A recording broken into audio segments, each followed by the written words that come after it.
Hola, explicaremos la guía número 8 de primero medio en lenguaje. Recuerda que hemos estado trabajando con los textos no literarios. Las características de los textos no literarios son que tratan de temas reales que no son producto de la imaginación o ficción humana, que existe claridad en el lenguaje porque debe ser objetivo y cuyo propósito puede ser desde exponer, informar, explicar, convencer, persuadir, entre otros. Algunos ejemplos de textos no literarios son las recetas, las noticias, los instructivos, las columnas de opinión y carta al director que pertenecen a los textos argumentativos que hemos trabajado en nuestras últimas guías. Dentro de los medios masivos de comunicación encontramos el género periodístico, que es todo lo que tiene que ver con el trabajo periodístico que se publica a través de periódicos, de diarios, de internet o de la televisión. Dentro de los géneros periodísticos encontramos textos informativos, es decir, que entregan información objetiva sobre la realidad, como la noticia, el reportaje o la entrevista, y encontramos textos de opinión, como la columna de opinión o la carta al director, que lo hemos trabajado como hemos trabajado argumentación. En esta guía nos vamos a centrar en los textos informativos. Recuerda que los textos informativos tienen como propósito comunicar información sobre un tema, por lo tanto el emisor tiene un mayor conocimiento sobre ese tema que el receptor. Y los receptores intentamos aumentar nuestro conocimiento sobre el tema a través de estos textos. Dentro de los textos informativos encontramos textos de carácter general que informan sobre un tema que es de interés colectivo para todos, como las enciclopedias, las noticias y los informes. Y encontramos textos informativos especializados, que son propios de un área específica del conocimiento, como el informe de investigación, las leyes, los papers.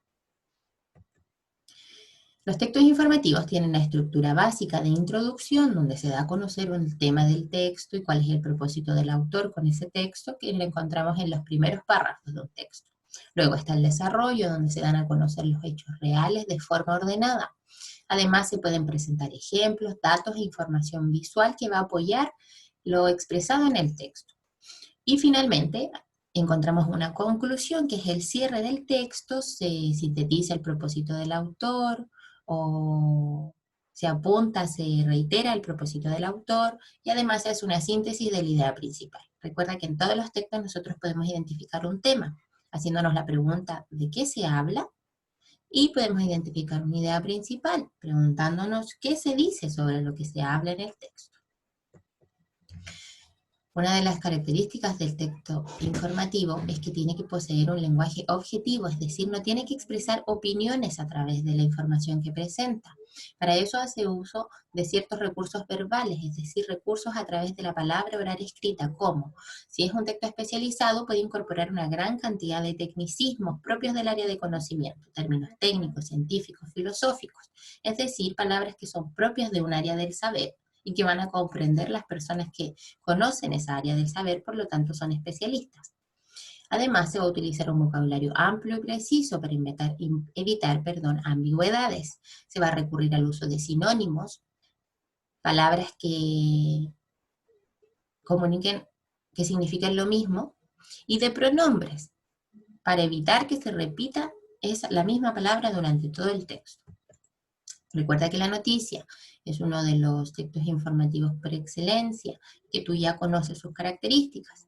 La noticia responde a las preguntas: ¿qué ocurrió? ¿Cómo ocurrió? ¿Dónde ocurrió? ¿Cuándo ocurrió? ¿Por qué ocurrió? ¿Cuáles eran las causas? ¿Y quién o quiénes estaban involucrados en la noticia? Además, tiene la estructura en la que posee un epígrafe o antetítulo, un titular, una bajada o subtítulo, el lido, entradilla y el cuerpo de la noticia. Y la guía, entonces, en esta guía vamos a trabajar con el texto informativo de la noticia. La primera actividad debes activar tus aprendizajes y conocimientos previos, diciéndome qué conoces sobre la noticia y qué quieres aprender, porque tú has trabajado la noticia desde que eres más pequeño. Luego debes escoger una noticia, la que tú quieras, ojalá una que te interese y que te guste. Identificar y recortar la estructura de esa noticia en la guía y las preguntas a las que debe responder. Luego debes diferenciar hechos y opiniones en una imagen. Luego debes reconocer hechos noticiosos. No todos los hechos son noticiosos. Para que sean noticiosos deben tener ciertas características. Ahí tú identificas cuáles son.